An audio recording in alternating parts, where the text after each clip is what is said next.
21 mai 2025. C'est un message qui apportera du réconfort.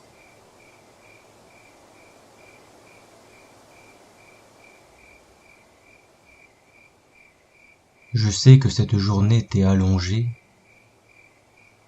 et parce qu'en ce jour je t'ai dit que beaucoup me quitteront et s'éloigneront, que cela t'a attristé, et qu'il n'en est de la volonté du Père ni la mienne, je t'embaume de la chaleur de ta clarté et de mon huile parfumée, afin que tu avales du macérat huileux pour soulager tes troubles.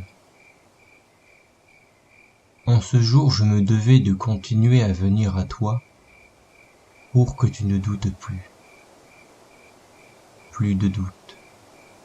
Quand tu auras eu suffisamment pour toi-même, va et donne à ceux dans le besoin.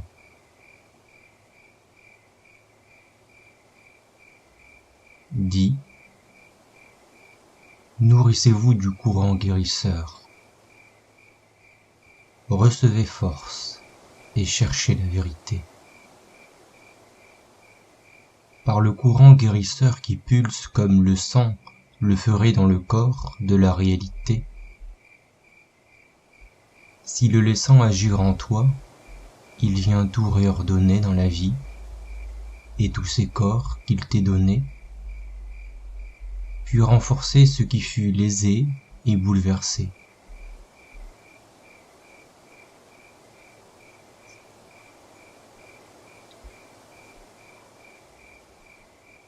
Chercher la vérité passe par l'acceptation de la réalité, et l'acceptation de la réalité est égale à l'amour rendu au Fils du Père. La réalité ne peut rien menacer, sauf les illusions, parce que la réalité ne peut soutenir que la vérité. Chercher la vérité, c'est aller en reconnaissance du ciel, ton Père, et cela va te coûter tout ce que le monde contient en illusions, et des illusions tu en perdras beaucoup, car elles n'ont que pour but d'être corrigées en lucidité. Mais une fois libre du monde et lucide, verras-tu la vérité du royaume pour lequel rien du monde, en totalité, n'a de valeur, hormis la réalité.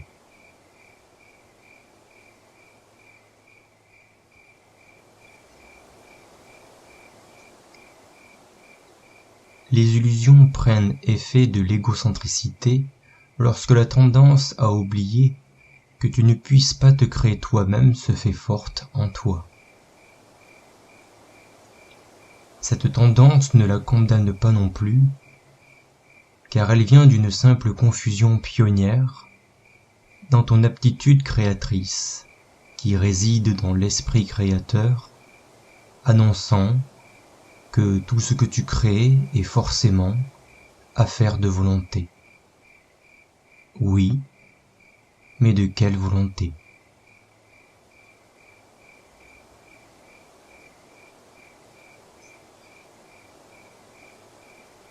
C'est bien ce que tu cherches à corriger.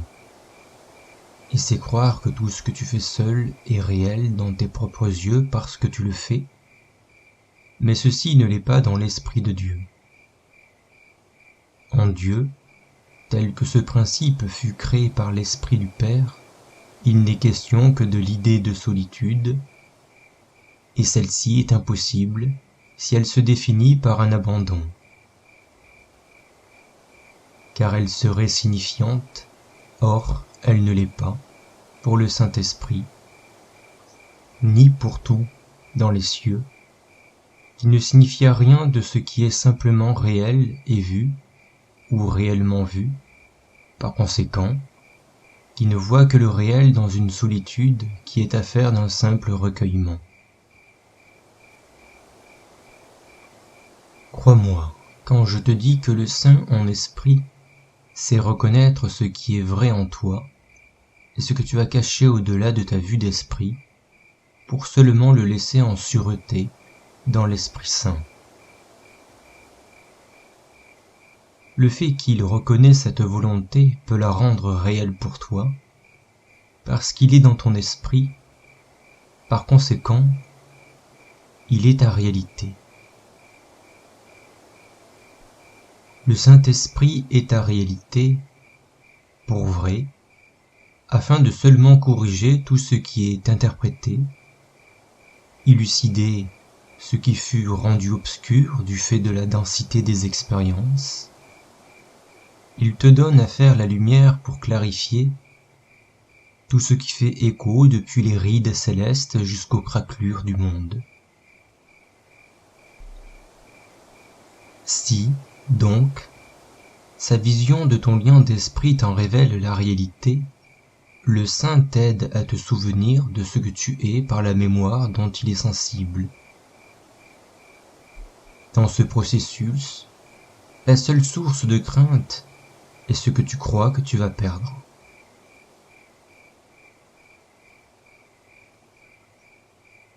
Or, il n'y a que ce que le Saint-Esprit voit que tu puisses avoir réellement. Tout ce qui n'est pas vu sainement n'est pas mis en lumière. Subséquemment, ceci ne devrait point être ton affaire, tant que tu ne t'es point investi sérieusement à démêler le vrai du faux, à discerner ce qui clarifie de ce qui obscurcit. L'obscurcissement se drape facilement d'élégants tissus, de textiles qui offrent bavardage, de jacassements qui ont pour origine le torrent des opinions, n'ayant pour mère la conversation, qui, quant à elle, appelle à éclairer les secrets pour le bien des relations. Par de bonnes conversations, serez-vous apte d'établir une saine communication menant tout droit à la communion?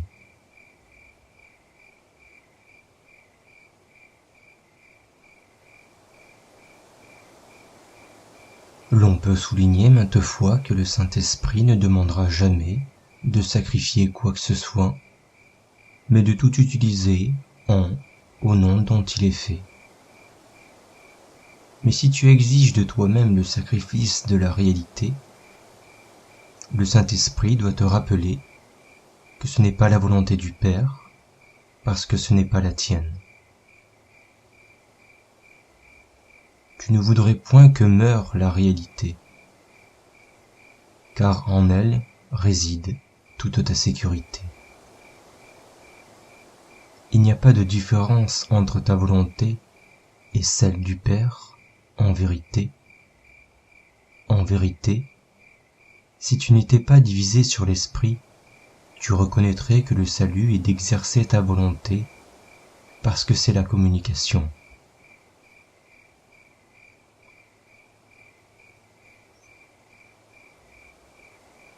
Ta volonté est aussi égale à ce qui te vient pour penser, lorsque la pensée en toi est éclairée de ce qu'elle est. Il est impossible de communiquer avec un langage étranger. C'est ainsi que tu peux, si tu le veux, à avoir pour penser que toi et ton Créateur pouvaient communiquer par la création tout ce qui vient à ta relation, parce que cela et cela seul est votre volonté conjointe. Divisé de l'esprit, nul ne peut communiquer. Il ne fait que jacasser, piller les idées et s'époumenter. De tout ce qu'il alourdit, nous pouvons pour lui seul se soulager, se guérir.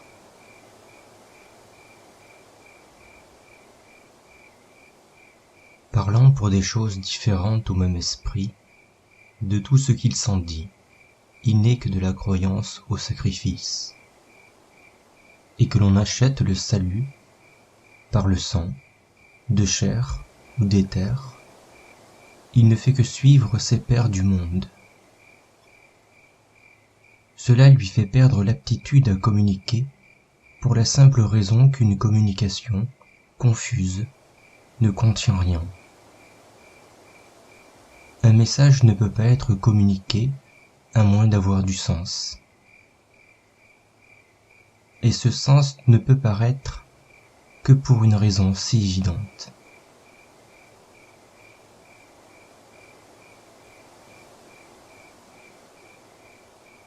À quel point tes prières peuvent-elles être sensées quand tu demandes ce que tu ne veux pas? Or, aussi longtemps que tu as crainte de ta volonté, aussi longtemps que tu renies ce qu'elle est, c'est précisément traduit de ce que tu demandes.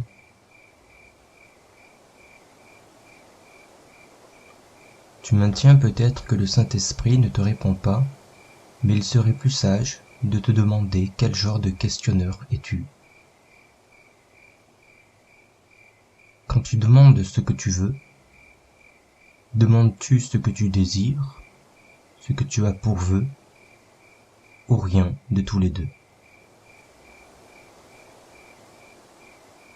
Tu ne demandes pas seulement ce que tu veux.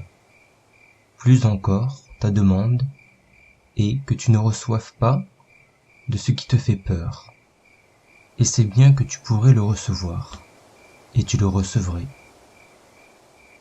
Si tu acceptais la réalité cachée en ce que tu fais, tout te serait progressivement mis en lumière par le donneur universel. Ainsi, je te le dis, quand tu demandes au donneur universel ce que tu ne veux pas, tu demandes, certes, de ce qui ne peut pas être donné, parce que ce ne fut jamais créé. Ce ne fut jamais créé, en effet, parce que ce ne fut jamais ta volonté pour toi. En présence de la vérité, il n'y a ni incroyant, ni sacrifice, tout est établi correctement dans la lumière. Le fait que tu puisses vraiment vivre en Dieu, et qu'en lui l'amour ne requiert pas de croyance, mais requiert certes l'acceptation. De même, et pour penser à ton approche dans la prière. Acceptes-tu ce que tu reçois, ou rejettes-tu ce que tu voudrais? Quand tu rejettes ce que tu voudrais, tu le fais en interférant avec les lois qui ont été créées pour toi, et non par toi. En fait, tu distors la réalité en rendant irréel ce qui est, parce que tu voudrais t'en débarrasser ou que ceci ne soit jamais arrivé. Tu n'acceptes point la réalité qui jamais n'est arrivée pour ton malheur, mais pour qu'avec ton bonheur, tout du monde en entier puisse la retrouver. De celui que tu as fait en toi-même. Unasi, partage en gratuité, comme je te donne gratuitement, directement ou par l'intermédiaire de tes frères.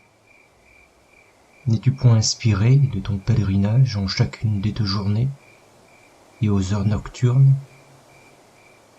Il existe une logique en tout ce qui s'établit, comme pour ce qui s'intronise sur le monde que vous comprendrez plus tard.